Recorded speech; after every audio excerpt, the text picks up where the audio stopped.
High court के फैसले से हम बहुत दुखी हैं। मेरे साथ अन्याय हुआ है। चारों के बाहर रहने से हम लोगों के, हमारे परिवार के जान को खतरा है। तो इसलिए मैं सरकार से ये आग्रह करूंगी कि हम लोगों को सुरक्षा प्रदान की जाए।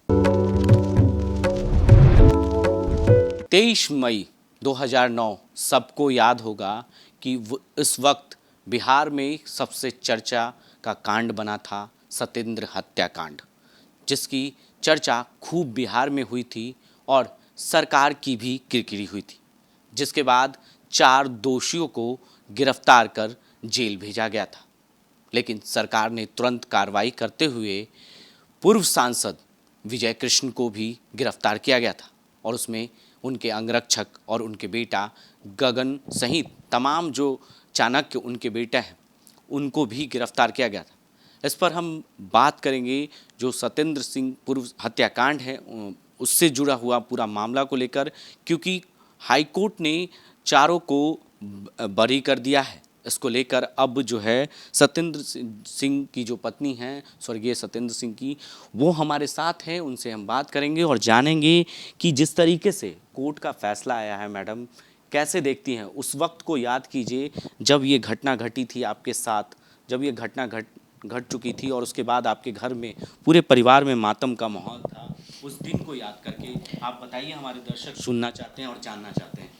उस दिन को याद तो हम करना नहीं चाहते हैं, क्योंकि वो भयानक रात थी और हम लोगों के लिए उस समय कैसा गुजर रहा था वो तो हम लोग ही जान सकते हैं। दिन रात दौड़ते रहते थे, कभी इधर जाना कभी उधर जाना, चैन की ज़िंदगी नहीं थी।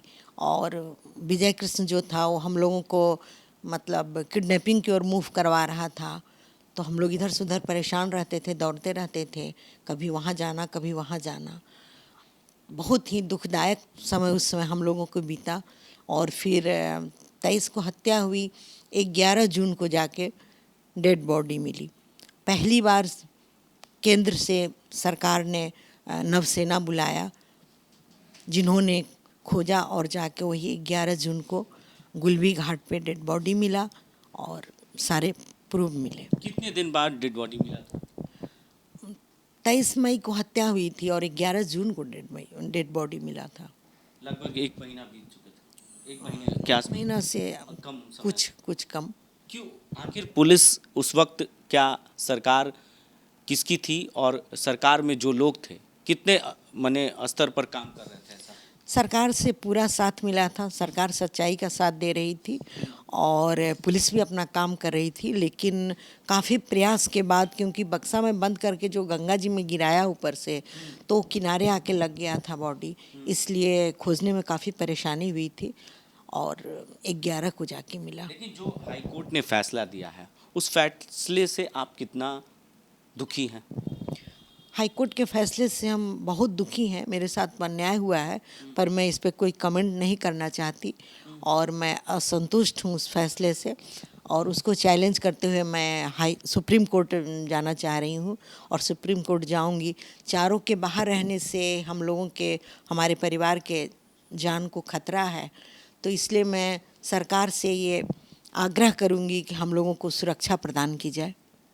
तो देखिए, साफ तौर से सुरक्षा की मांग की है सरकार से, और जिस तरीके से जान का खतरा परिवार को भी है, क्योंकि जो हाई कोर्ट का फैसला आया है उससे जो नाराज़गी है उनके परिवार के लोगों में वो काफ़ी देखा जा रहा है, क्योंकि लोग डरे हुए हैं, सहमे हुए हैं, क्योंकि उस वक्त जो घटना घटी है वो दोबारा ना घटे। इसको लेकर सरकार से मांग करी है। मुख्यमंत्री नीतीश कुमार से क्या अपील करेंगी, क्योंकि जिस तरीके से ये घटना घटी थी वो एक बहुत बड़ा दर्दनाक घटना था और परिवार के लिए उस वक्त का दौर जो था वो काफ़ी दर्दनाक दौर था। नीतीश कुमार तो न्याय प्रिय हैं और उनसे सभी को न्याय मिला है, इसलिए मैं उनसे सुरक्षा की गुहार लगाऊंगी और सुरक्षा मांगूंगी कि हमारी सुरक्षा हमें प्रदान की जाए। मुख्यमंत्री से मुलाकात करेंगी जनता दरबार में जाकर? हाँ करूंगी, मुख्यमंत्री से मुलाकात करूंगी। कोई बात हुई है सरकार के नुमाइंदे से, किसी से बात हुई है आपकी? नहीं, अभी तक तो नहीं हुई है, लेकिन मिलूंगी। मिलेंगे। तो देखिए, साफ तौर से कह सकते हैं कि जो हाई कोर्ट का फैसला आया है उससे उनके परिवार में नाखुशी है, खुश नहीं है, क्योंकि जिस तरीके से कोर्ट ने फैसला दिया है वो तमाम जो दोषी हैं उन्हें बरी कर दिया गया है और अब जो है इनके परिवार में डर है, क्योंकि वो वक्त जो है 2009 का जो बिहार था, 2009 के वक्त में जो स्थिति थी, जो हत्या हुई थी, उसको लेकर परिवार के लोग डरे सहमे हुए हैं और पूरी तरीके से परिवार के लोग मांग कर रहे हैं सरकार से कि हमें सुरक्षा दी जाए, हमें गार्ड दिया जाए, कि हम घर में सुरक्षित रहें, परिवार के बीच में सुरक्षित रहें, जब भी बाहर निकलें तो किसी तरह की कोई घटना ना घटे। और सुप्रीम कोर्ट जाने की बात उन्होंने कही है। आगे के अपडेट्स के लिए आप बने रहें 10D न्यूज़ के साथ और देखते रहें 10D न्यूज़।